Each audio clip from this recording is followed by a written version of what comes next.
our first of these three young, talented, wonderful people to the stage. This is Chelsea Thornton, and she has written an essay on northern BC writers, and it's called The Mountain in the Lake. So Chelsea Thornton.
The inner landscape of northern people is marbled with the characteristics of the region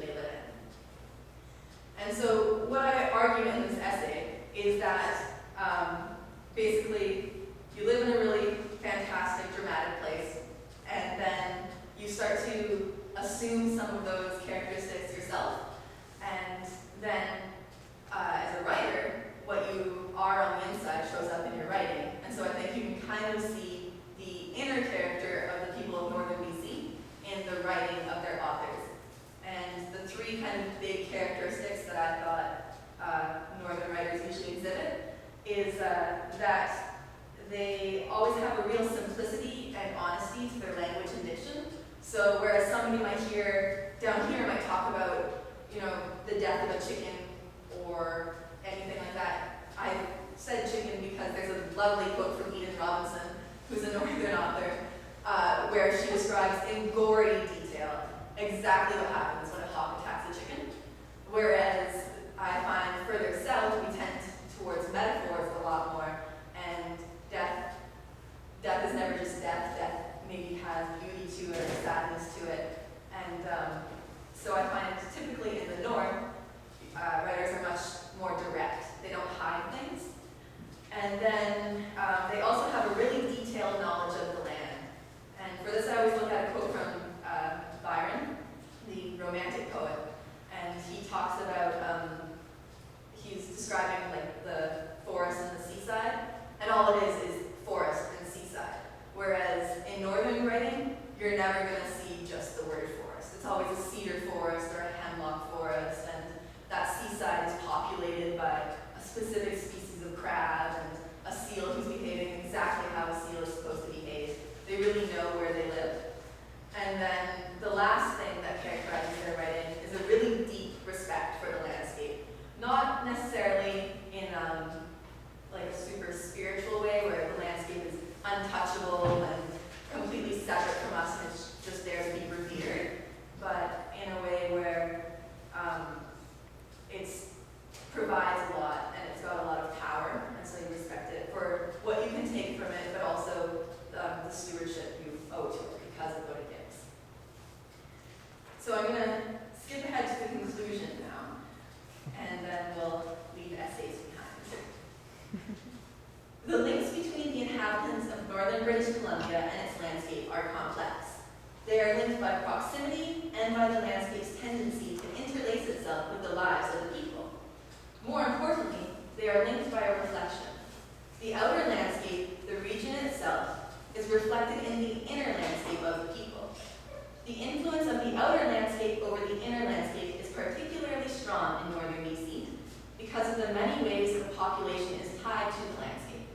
Through writing, the shape of the inner landscape is revealed, as Edith Robinson writes, and this is a quote from her: "A bear, a hazy dark brown figure in the distance down the shore, paws at seaweed. It raises its head, stands on its hind legs, and for one moment, as it swivels around and does a rambling walk into the woods, it looks human." The inner landscape in northern British Columbia is one that has completely taken on the shape of the outer landscape, so that the divide between the two, between the human and the non-human, between the self and the landscape, has all but melted away. And so that's that for essays. And then Paul introduced us all as poets. So I guess I'm a poet who doesn't write poetry. I don't do poems. I always feel a little bit sheepish attempting to. So what I have are, I think Paul's characterized them as vignettes. They're little paragraph moments that I've written, and we'll go with that.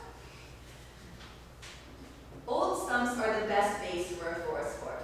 The roots of the huckleberry bushes, along with the rainwater and wood bugs and secret bacteria in the wood, soften the stump, making it easy to sink logs into the pulp.